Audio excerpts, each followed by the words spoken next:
Well, the romance may not be going anywhere, but Alexa is, and she's dragged off by villains, somehow without Steve noticing, despite being sleeping right next to her.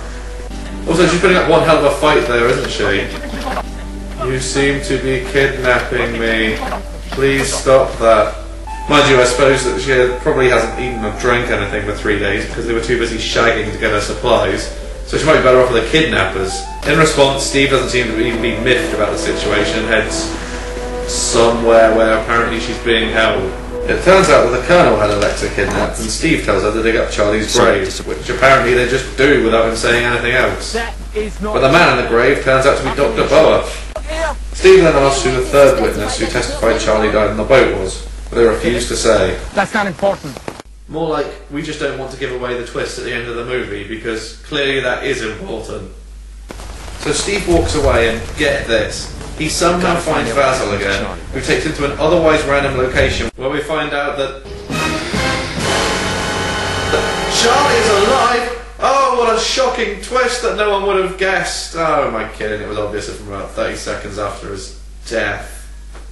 I also love how Steve can't see him till the camera does, even though logically he would have been stood right in front of the fucking taxi.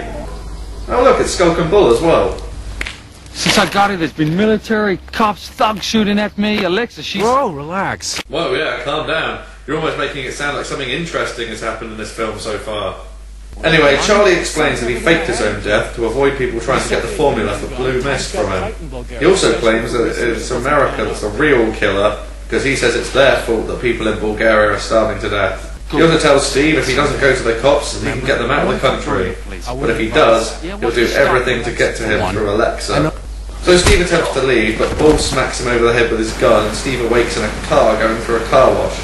There's also another man in the car, which Steve recognises as Yarrow, the head of the Russian mafia. Yarrow tells Steve to leave the country, and then he disappears from the film as mysteriously as he came. Now, some might say that introducing a Russian mafia boss about 15 minutes before the end of the film was a little pointless. And they'd be pretty much right.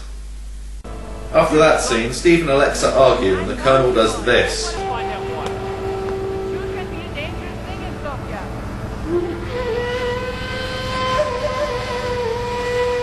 Fantastic.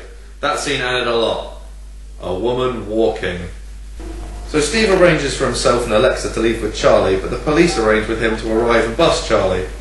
On the way, Alexa reveals that she used to be with Yarrow before Charlie, which means nothing.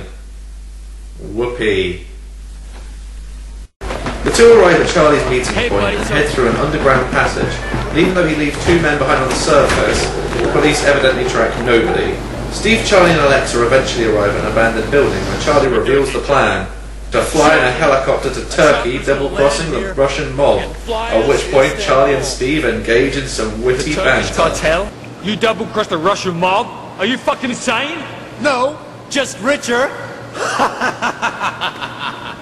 Steve reveals that he went to the cops, and Charlie pulls a gun on him, whilst Alexa looks blank, expressionless, formless. Take your pick. Come on, Steve. It's also around about this point that Charlie starts chewing the scenery, almost doing enough acting to cancel out Alexa's lack of sane.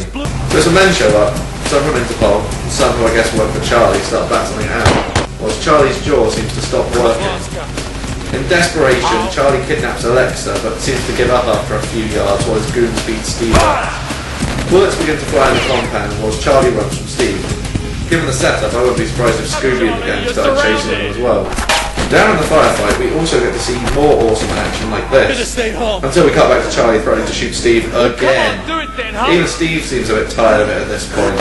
Charlie gets shot in the leg and Steve moves over to help save him from splattering all over the compound, especially as I don't think there's enough in the red drink budget for that much blood. Steve keeps hold of Charlie until the gunman who shot him before remembers he's still in the film and could just do it again, and so from another dimension, and without even aiming up like last time, somebody possibly completely different kills him. Wow.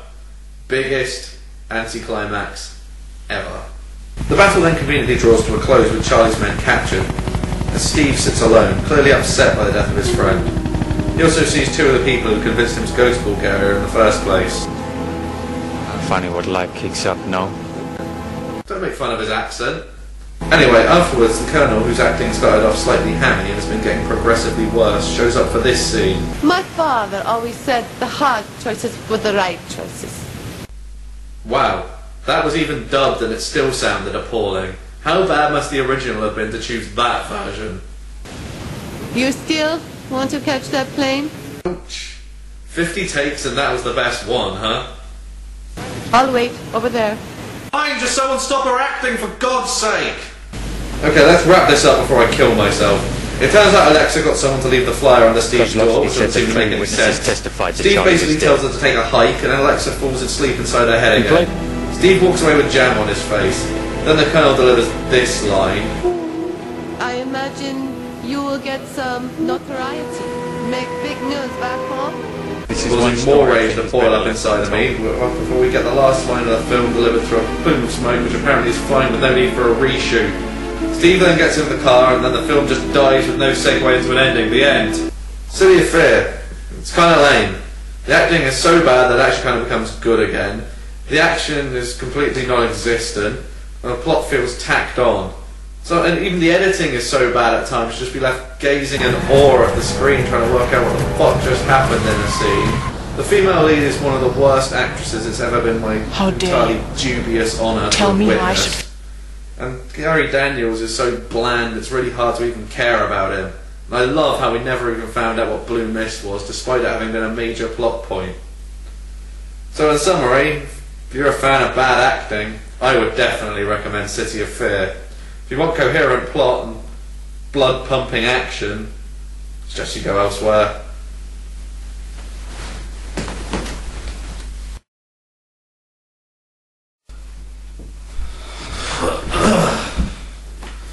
Well, that may have been terrible, but there's one thing that can always cheer me up. A nice tin of soup. A knock at the door? I better answer it right away! I am Colonel Kozlovska. Really? For the purposes of this review, yes. Is that normally your bowl of soup? Cheese sandwich, run, get help! Traitor! Well, You come in here asking if this is usually my bowl of soup? that's enough. I am confiscating your soup, and you are banned from reviewing Bulgarian action movies for the rest of eternity. That's terrible.